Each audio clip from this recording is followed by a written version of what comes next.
मेरे सभी दोस्तों को मेरा नमस्कार। दोस्तों, आज की वीडियो में हम बात करेंगे कला के माध्यम एवं प्रविधि और अन्य महत्वपूर्ण क्वेश्चनों के बारे में।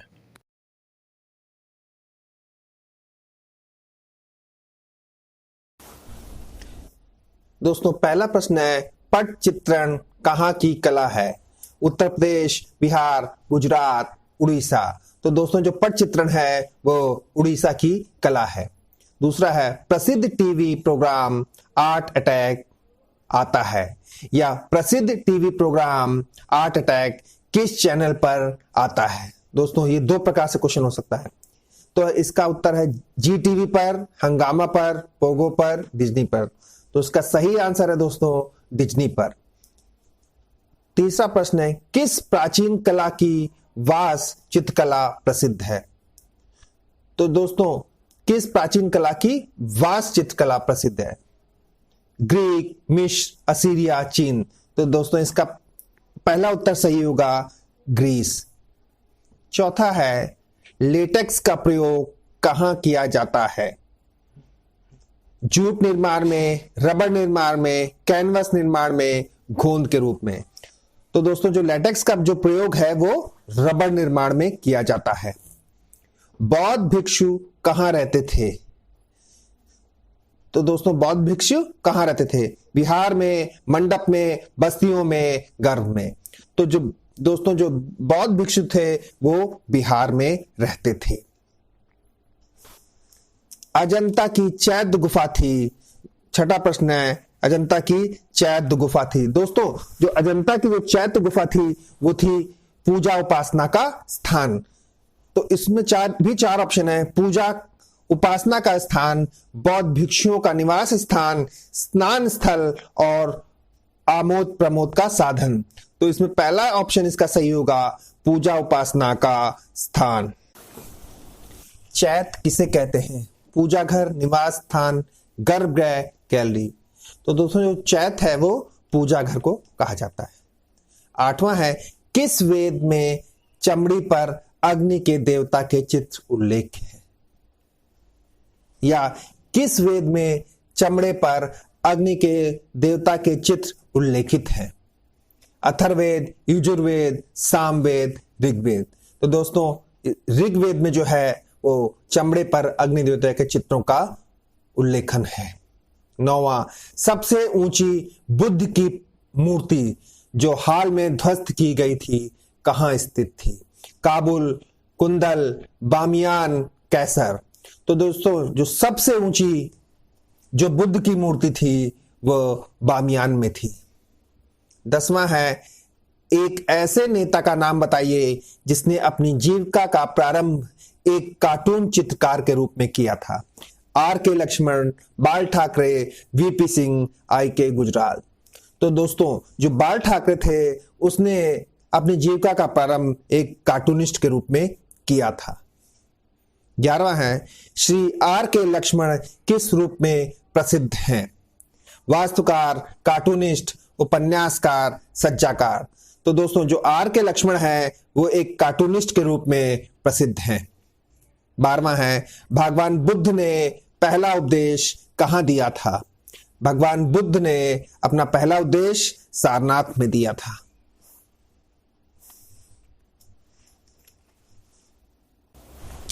रविंद्रनाथ के चित्रों की पहली प्रदर्शनी कहां आयोजित की गई थी? बर्लिन में, पेरिस में, कोलकाता में, लंदन में। तो दोस्तों, रविंद्रनाथ टैगोर की पहली प्रदर्शनी पेरिस में आयोजित की गई थी। 14वां है, विख्यात सिम्प्लेक्स कहां स्थित है? एथेंस में, चीन में, मिस्र में, स्पेन में। तो मिस्र में स्थित है। दोस्तों, सिम्प्लेक्स एक तरह का पिरामिड है। जितने भी पिरामिड से संबंधित क्वेश्चन है वो ज्यादातर आपको मिस्र में ही मिलेंगे।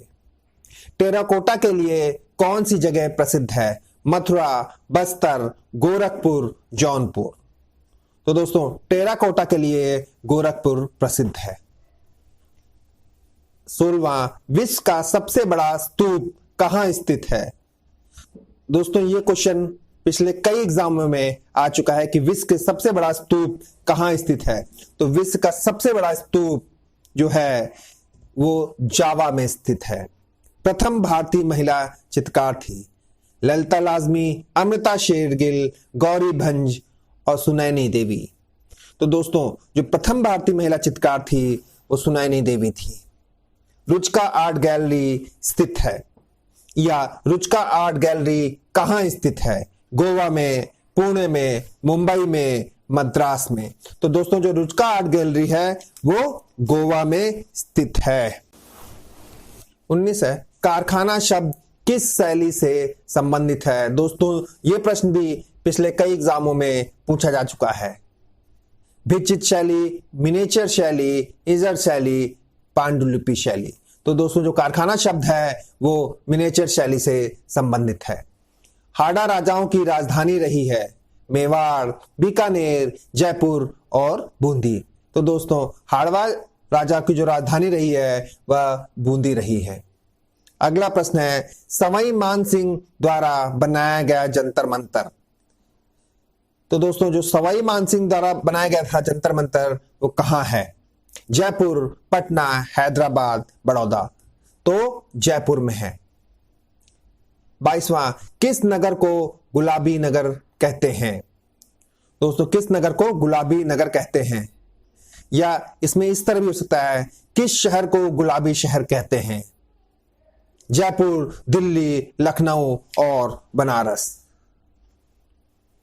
तो दोस्तों जयपुर को है गुलाबी नगर या गुलाबी शहर कहते हैं। 23वां, तीजन बाई किसके लिए जानी जाती हैं? लोक कलाकार, लोक गायिका, लोकमत, इनमें से कोई नहीं। दोस्तों जो तीजन बाई हैं वो पांडवानी शैली की गायिका हैं। तो इसमें लोक कलाकार, लोक गायिका, लोकमत इसमें से कोई नहीं है। अगला है 24वां, तीजन बाई कौन सी कलाकार हैं? पांडवानी गायिका, पॉप सिंगर, अभिनेत्री, चित्रकार। तो पांडवानी गायिका हैं तीजन बाई। दोस्तों भारत में कुषाण कालीन मूर्तियों की बड़ी संख्या में किस संग्रहालय में उपलब्ध है? या भारत में कुषाण कालीन मूर्तियां किस संग्रहालय में उपलब्ध है? मथुरा संग्रहालय, इलाहाबाद संग्रहालय, दिल्ली संग्रहालय और कला भवन। तो दोस्तों जो कुषाण कालीन मूर्तियों की सबसे बड़ी संख्या आपके मथुरा संग्रहालय में उपलब्ध है। 26वां है, मीनाक्षी मंदिर कहाँ स्थित है? दोस्तों मीनाक्षी मंदिर हम्पी, मदुरई, उड़ीसा और केरल। दोस्तों जो मीनाक्षी मंदिर है वो मदुरई में स्थित है। ब्लैक पैगोडा कहा जाता है? दोस्तों ये क्वेश्चन भी पिछले कई बार एग्जाम में लगातार पूछा गया है कि ब्लैक पैगोडा कहा जाता है, किसे कहा जाता है? एलिफेंटा की गुफाओं को, अजंता की गुफाओं को, खजुराहो को या कोणार्क मंदिर को? इसमें यहां ये भी लग सकते हैं कोणार्क के सूर्य मंदिर को। तो इसका आंसर होगा कोणार्क मंदिर को। कोणार्क, अगला प्रश्न है, कोणार्क किस देवता का मंदिर है? ब्रह्मा, सूर्य, विष्णु और शिव। दोस्तों जो कोणार्क है वो सूर्य देवता का मंदिर है। 29वां है, बोधि वृक्ष क्या है? वट का वृक्ष, आम का वृक्ष, नीम का वृक्ष और पीपल का वृक्ष। दोस्तों जो बोधि वृक्ष है वो पीपल का वृक्ष है। इसके नीचे भगवान बुद्ध ने उपदेश दिया था, उसे बोधि वृक्ष कहा गया। 30वां है, भगवान बुद्ध ने पहला उपदेश कहां दिया था? सारनाथ, वैशाली, सांची और बोध गया। तो दोस्तों जो भगवान बुद्ध ने जो अपना पहला उपदेश दिया था वो सारनाथ में दिया था। हनीवा टेराकोटा किस देश से संबंधित है? चीन, जापान, कोरिया, थाईलैंड। हनीवा टेराकोटा किस देश से संबंधित है? चीन, जापान, कोरिया और थाईलैंड। दोस्तों जो हनीवा टेराकोटा है वो जापान से संबंधित है। 32वां है, कश्मीर का शालीमार बाग किसने बनवाया? बाबर, हुमायूं, जहांगीर और शाहजहां ने। तो दोस्तों कश्मीर का जो शालीमार बाग था वो जहांगीर ने बनवाया। 33वां है, संत रैदास के गुरु के नाम क्या था? तो दोस्तों जो संत रैदास थे उनके गुरु का नाम रामानंद था। 34वां है, शेरशाह का प्रसिद्ध मकबरा कहाँ है? कोलकाता, दिल्ली, अजमेर, सासाराम। शेरशाह का प्रसिद्ध मकबरा सासाराम में है। 35वां है, हेनरी मूर कहाँ के निवासी थे? England, America, Australia, Africa. तो हेनरी मूर जो थे वो इंग्लैंड के निवासी थे। भारत में सबसे अधिक वर्षा कहाँ होती है? टिहरी, गढ़वाल, मानसीराम, माथेरान। तो भारत में जो सबसे अधिक वर्षा होती है दोस्तों वो मानसीराम में होती है। 37वां है, भारत वर्ष में प्रकाशित पहला अखबार कौन सा था? The Indian Express, the Hindustan Times, the Hindu, Bengal Gazette. तो दोस्तों ये प्रश्न भी पिछले कई परीक्षाओं में पूछा गया है। इसका उत्तर है द बंगाल गजट। भारत वर्ष में या हिंदुस्तान में प्रकाशित पहला अखबार बंगाल गजट था। छपाई कला की खोज कहाँ हुई? इंग्लैंड, फ्रांस, चीन और भारत। तो दोस्तों छपाई कला की खोज चीन में हुई। 39वां, HTML इंगित करता है या HTML का फुल फॉर्म या HTML का मतलब hyper text markup language, hyper text manipulation language, hyper text managing language, hyper text manipulating links no. तो HTML का जो पूरा फुल फॉर्म है वो है हाइपर टेक्स्ट मार्कअप लैंग्वेज। 40वां है, PDF फाइल का पूरा नाम? पोर्टेबल डाटा विवरण, portable disk format, portable disconnection, portable document format. तो PDF का जो फुल फॉर्म है पोर्टेबल डॉक्यूमेंट फॉर्मेट है। 41वां है, फादर ऑफ कंप्यूटर कौन थे या फादर ऑफ कंप्यूटर कौन है? Herman Hollerith, Bill Gates, Mark Zuckerberg, Charles Babbage. तो दोस्तों जो फादर ऑफ कंप्यूटर थे वह थे चार्ल्स बेबेज। 42वां है, कंप्यूटर कला के प्रसिद्ध चित्रकार कहाँ के थे? तो दोस्तों कंप्यूटर कला के जो प्रसिद्ध चित्रकार थे वह अमेरिका के थे। इसमें 4 ऑप्शन है, स्पेन, अमेरिका, भारत, फ्रांस। तो कंप्यूटर कला के प्रसिद्ध चित्रकार अमेरिका के थे। चंडीगढ़ का वास्तुकार कौन था? चार्ल्स कोरिया, ली कार्बोरिजर, फिलिप जॉनसन, सतीश गुजराल। तो दोस्तों चंडीगढ़ का वास्तुकार ली कार्ब्यूजियर था।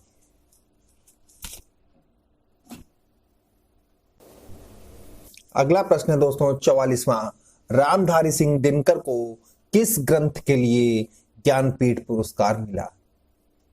तो दोस्तों ययाति, चित्पावन, मृत्युंजय, उर्वशी। तो दोस्तों रामधारी सिंह दिनकर को उर्वशी के लिए ज्ञानपीठ पुरस्कार मिला था।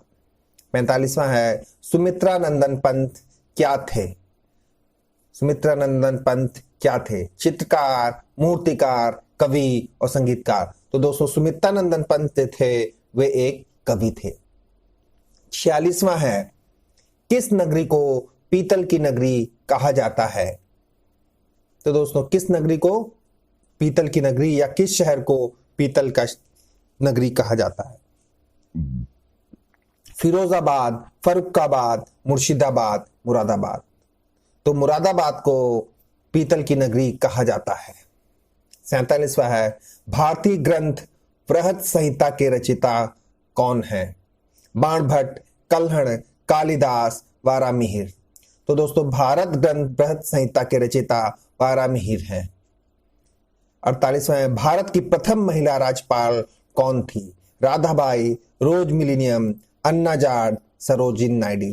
तो भारत की जो प्रथम महिला राज्यपाल थी वो सरोजिनी नायडू थी। 49, बिहू नृत्य कहाँ का है?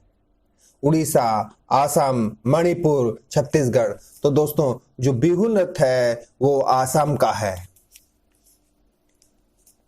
अगला क्वेश्चन 50, माड़ी और झागोर लोकनृत्य किस राज्य से संबंधित हैं?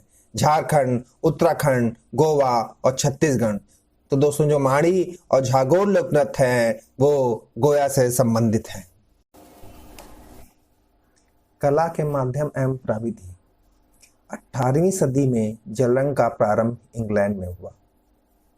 दोस्तों जो जल रंग का प्रारंभ था जो वो 18वीं सदी में इंग्लैंड में हुआ, या इसको ये भी कह सकते हैं जल रंग का प्रारंभ इंग्लैंड में 18वीं सदी में हुआ। इसमें दूसरा है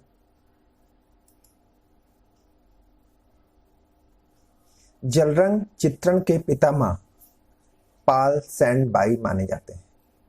तो दोस्तों जो जल रंग चित्रण के जो पितामह थे वो पाल सैंड बाई माने जाते हैं, या जो जल रंग के आविष्कार किया वो पाल सैंड बाई ने किया था।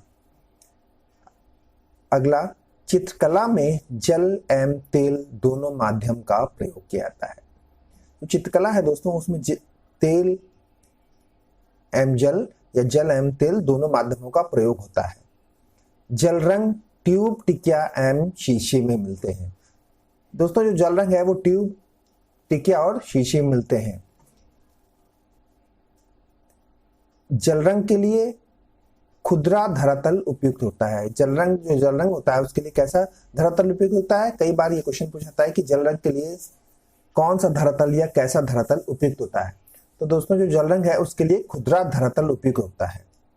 जल रंग के लिए मोटा कागज प्रयुक्त होता है। दोस्तों जो जल रंग में जो कागज प्रयुक्त होता है वो मोटा कागज प्रयुक्त होता है। जल रंग के लिए सबसे उपयुक्त तुलिका सेबल की होती है। कई बार ये भी क्वेश्चन पूछा जाता है दोस्तों कि जो जल रंग के लिए सबसे उपयुक्त तुलिका कौन सी है? तो जल रंग के लिए जो सबसे उपयुक्त तुलिका है वो सेबल की है। वाटरमैन का उत्पादन इंग्लैंड की जे वाटरमैन कंपनी में होता है। दोस्तों वाटरमैन जो पेपर है उसका उत्पादन इंग्लैंड की जे वाटरमैन कंपनी में होता है।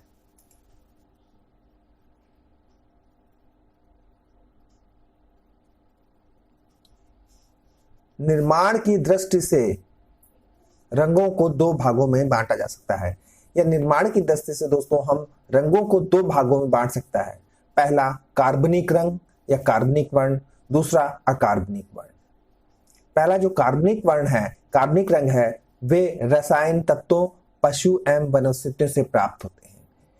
दूसरा जो अकार्बनिक रंग है वो खनिज वर्ण है या खनिज पदार्थों से प्राप्त होने वाले रंग है। अगला है जल रंग में लाइट टू डार्क कार्य करते हैं। जो जल रंग होता है उसमें लाइट टू डार्क कार्य किया जाता है। दोस्तों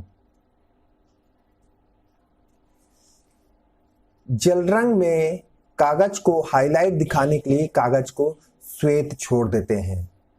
जल रंग में जो कागज को हाईलाइट करना होता है तो उसमें कागज को श्वेत या सफेद या वैसे ही छोड़ देते हैं। जल रंग में सफेद जो जल रंग होता है, जल रंग में सफेद रंग मिला देने से पारदर्शिता खत्म हो जाती है। जल रंग में अगर सफेद रंग मिला दिया है पानी में तो पारदर्शिता खत्म हो जाएगी। अगला, तकनीक की दृष्टि से जल रंग की दो श्रेणियां हैं। दोस्तों तकनीक की दृष्टि से हम जल रंग को दो श्रेणियों में बांट सकते हैं। पहला है पारदर्शक, दूसरा है अपारदर्शक। पारदर्शक में है वाश, ग्लेजिंग, आला प्राइमा, स्पंजिंग तथा वेराइकेट वाश आदि। दूसरा है अपारदर्शक, स्टिपलिंग, ड्राई ब्रशिंग तथा ग्वास। अगला, गोंद मिश्रित अपारदर्शक रंग को ग्वास कहते हैं।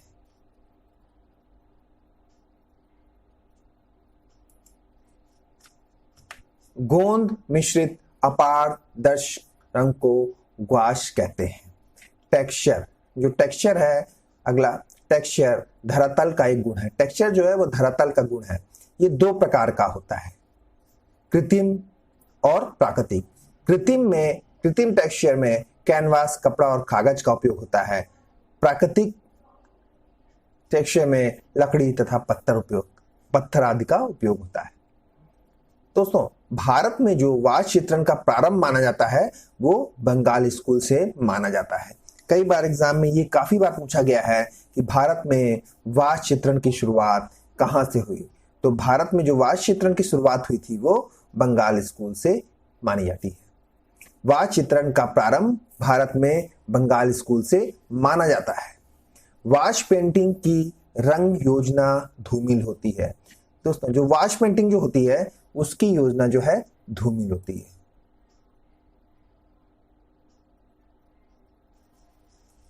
भारत में सर्वप्रथम वाच चित्रण अवनीनाथ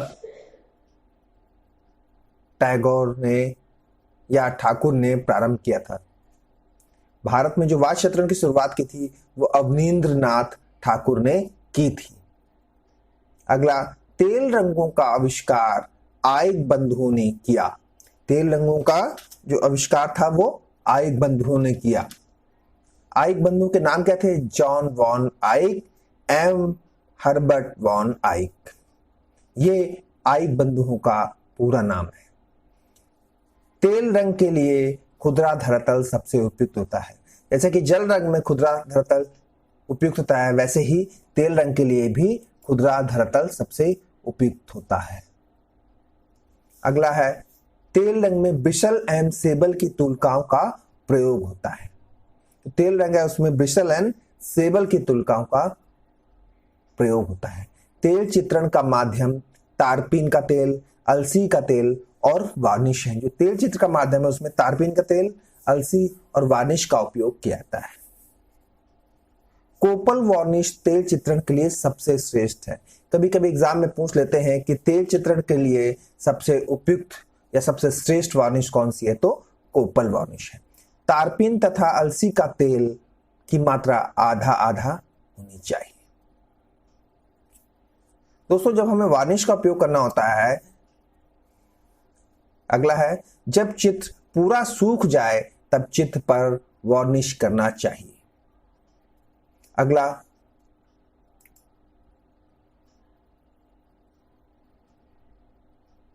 पैलेट नाइफ का प्रयोग। दोस्तों, पैलेट नाइफ का प्रयोग तेल रंग को पैलेट पे मिलाने के लिए किया जाता है, या तेल रंग को पैलेट पर मिलाने का कार्य पैलेट नाइफ द्वारा करते हैं। कलर प्लेट में तेल रखने के स्थान को डिपर कहते हैं। कई बार ये क्वेश्चन पूछे हैं कि कलर प्लेट में तेल रखने के स्थान को क्या कहा जाता है, तो उसमें आंसर होगा डिपर। तेल चित्रों को जिस स्टैंड पर रखकर चित्रण किया जाता है उसे ईजल कहते हैं।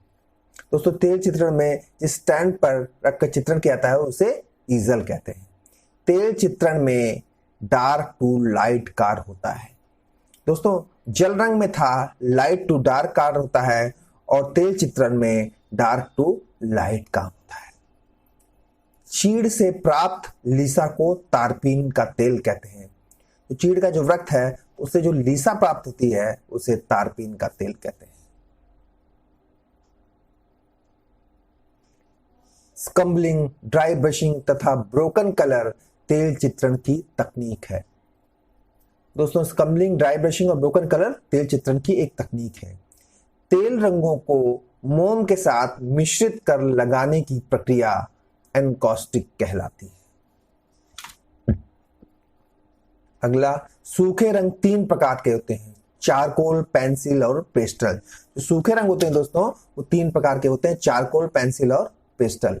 पेस्टल रंगों के लिए खुदरा कागज सबसे उपयुक्त होता है। पेस्टल रंगों को धरातल पर स्थायी करने के लिए लगाए जाने वाले घोल को फिक्सेटिव कहते हैं। फिक्सेटिव में सूखे रंगों का प्रयोग होता है। दोस्तों, फिक्सेटिव में सूखे रंगों का प्रयोग होता है। पेस्टल रंग बिना तुलका की सहायता से लगाए जाते हैं। कई बार क्वेश्चन पूछ लेते हैं कि बिना तुलका से लगाए जाने वाले रंगों को क्या कहते हैं, तो उसमें होगा पेस्टल रंग। पेस्टल रंग पेस्टल नाइफ से लगाए जाते हैं या पेस्टल नाइफ से लगाए जाते हैं। एक्रेलिक चित्रण 1920 में अमेरिका में लैटिन ग्रुप के द्वारा शुरू हुआ। एक्रेलिक चित्रण की जो शुरुआत थी वो 1920 में अमेरिका में लैटिन ग्रुप के द्वारा हुई। एक्रेलिक में तेल एवं जल दोनों रंगों का इस्तेमाल किया जाता है। दोस्तों, जो एक्रेलिक रंग है उसमें तेल एवं जल रंग दोनों का इस्तेमाल करते हैं। सबसे आधुनिक रंग कौन से हैं? एक्रेलिक रंग है। सबसे आधुनिक रंग एक्रेलिक रंग है। एक्रेलिक चित्रण के धरातल पर पॉलीमर गैसों का प्रयोग किया जाता है। जो एक्रेलिक चित्रण है उसके धरातल पर जो पॉलीमर गैसों का प्रयोग किया जाता है। टेम्परा चित्रण में जिप्सम ग्राउंड, कैसिन तथा इनामेल लगी धातु की प्लेट पर किया जाता है। टेम्परा के लिए सेबल और ब्रिसल की तूल का प्रयोग में ले आई जाती है।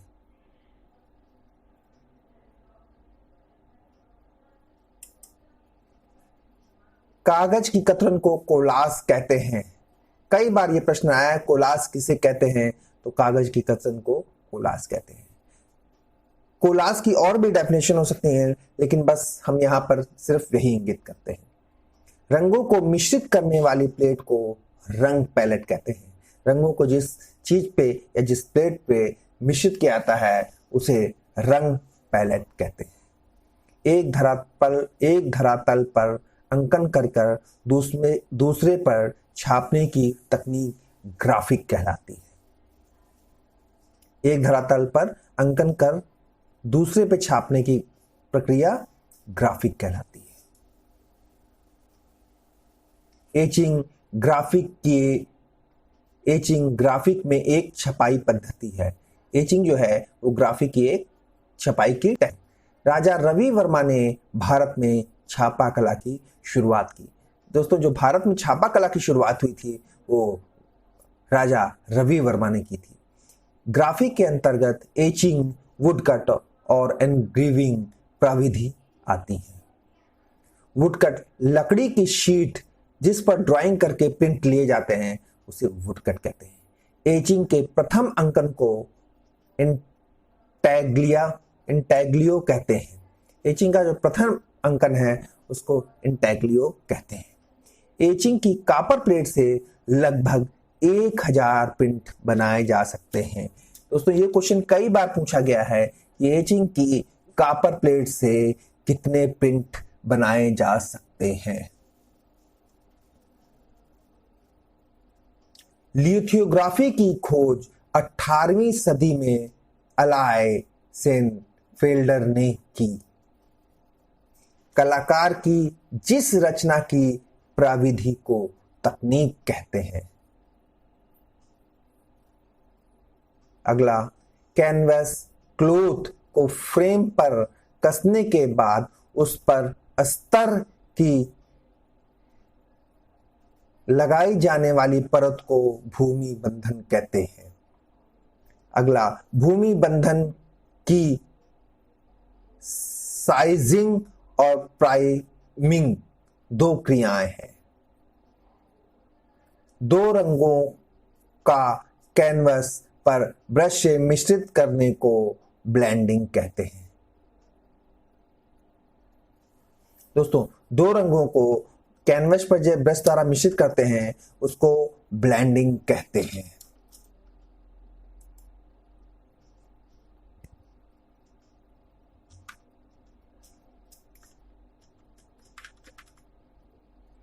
रंगों की बूंदों को धरातल पर डालकर मुंह या स्ट्रा से फूंक मारकर पोत की रचना ब्लोन ब्लॉट्स कहलाती है।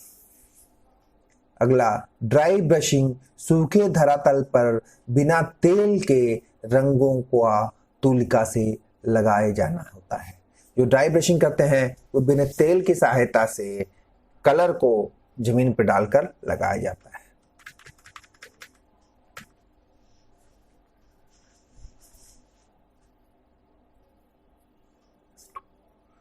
तुलिका, नाइफ या स्पैटुला की सहायता से धरातल पर अपारदर्शी रंगों का लगाना इम्पेस्टो कहलाता है। इम्पेस्टो का आरंभ ब्रिटिश कलाकार जॉन ब्रैडबाई ने किया था। अगला, क्रेयॉन से बने चित्रों पर डामर वार्निश प्रयोग किए जाते हैं। जो क्रेयॉन से चित्र बनते हैं दोस्तों, उनमें डाबर वार्निश प्रयोग की जाती है। आला प्राइमा एक ही कोट में संपूर्ण चित्र को एक बार पूरा करना कहलाता है। एक ही कोट में एक चित्र को पूरा कर लेना आला प्राइमा कहलाता है। पास पास रेखाएं खींचकर छाया प्रकाश के प्रभाव को दर्शाना हैचिंग कहलाता है। अगला, जनसाधारण से संबंधित चित्रों को जेनर चित्र कहा जाता है। दोस्तों, जो जनसाधारण से संबंधित चित्र होते हैं उन्हें जेनर चित्र कहते हैं। एक से अधिक माध्यम का एक साथ एक ही चित्र में प्रयोग करने को मिश्रित माध्यम कहते हैं। दोस्तों, जो एक से अधिक माध्यम एक ही साथ चित्र में प्रयोग करते हैं उसे मिश्रित माध्यम कहते हैं। ब्रश के स्थान पर नाइफ से पेंटिंग करने को नाइफ पेंटिंग कहा जाता है या नाइफ पेंटिंग कहते हैं। अगला, रंग को कागज या कपड़े से रब करने की तकनीक फ्राटेज कहलाती है।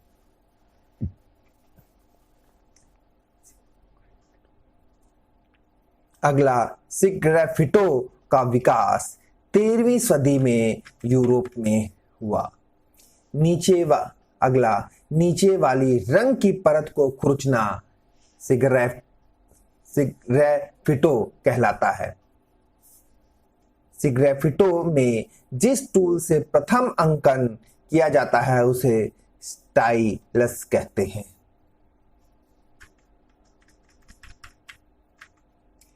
स्टूडियो से बाहर कार्य करने के लिए सबसे सुविधाजनक माध्यम जल माध्यम है। दोस्तों, स्टूडियो से बाहर करने के लिए सबसे सुविधाजनक माध्यम है जो वो जल माध्यम है।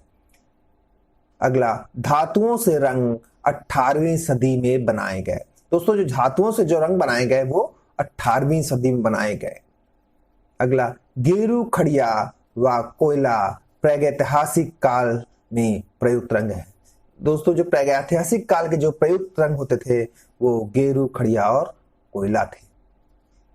दीवारों पर बने चित्र को भित्तिचित्र कहते हैं या दीवारों पर बने चित्र को भित्तिचित्र कहा जाता है।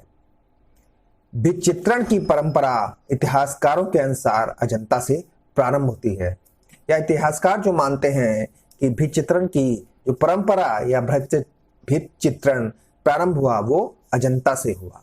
भित्तिचित्रण की 3 तकनीकें हैं, टेम्परा, फ्रेस्को और सिग्राफिटो।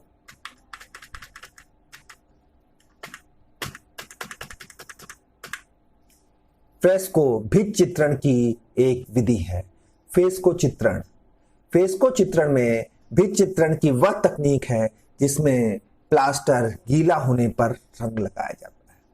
फ्रेस्को की 2 तकनीक है, फ्रेस्को बुनो तथा फ्रेस्को सेको। फ्रेस्को चित्रण में फ्रेस्को बुनो व फ्रेस्को सेको से संबंधित है। फ्रेस्को सेको के लिए वैक्स वार्निश प्रयोग की जाती है। फ्रेस्को में गीली भित्ति पर चित्रण किया जाता है। फ्रेस्को में प्लास्टर की 3 परतें लगाई जाती हैं।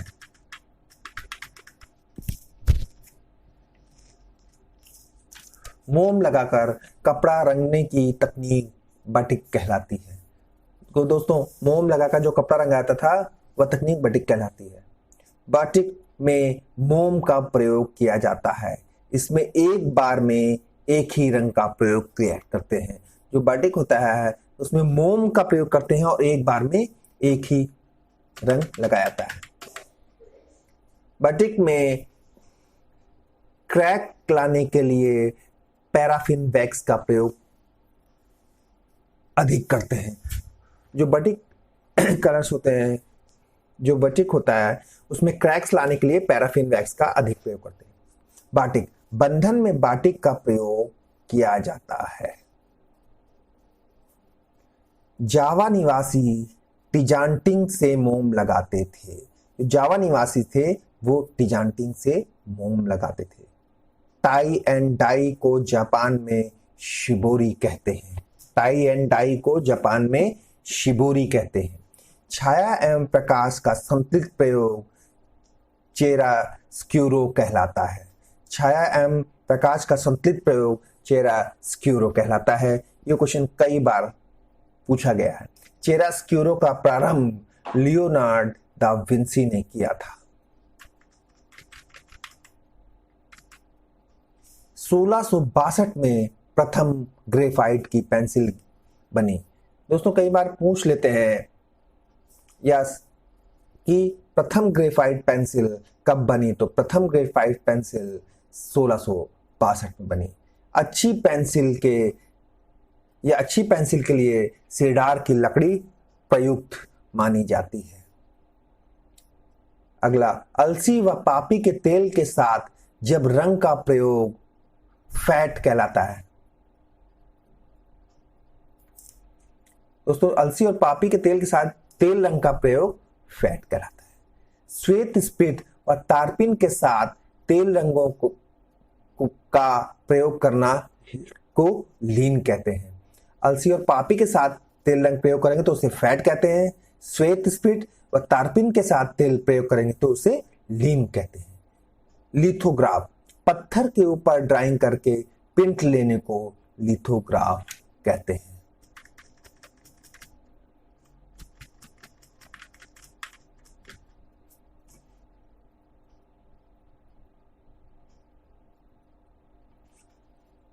HB, दोस्तों पेंसिल में अक्सर लिखा रहता है HB, तो HB का जो वो अर्थ है वो है, H का अर्थ है हार्डनेस और B का अर्थ है ब्लैकनेस। हार्डनेस और ब्लैकनेस। HB। एक्शन पेंटिंग की शुरुआत जैक्सन पॉलक ने की। दोस्तों एक्शन पेंटिंग थी, उसकी शुरुआत किसने की थी? उसकी शुरुआत जैक्सन पॉलक ने की थी। ये क्वेश्चन कई बार पूछा जाता है। रंग प्रकाश का एक गुण है। ये दोस्तों ये भी क्वेश्चन कई बार पूछा जाता है कि रंग किसका गुण है? रंग प्रकाश का एक गुण है। ह्यू यह रंग या वर्ण का एक गुण है। रंगों के हल्के या गहरेपन को मोनोक्रोम कहते हैं। दोस्तों रंगों के हल्के या गहरेपन को मोनोक्रोम कहा जाता है।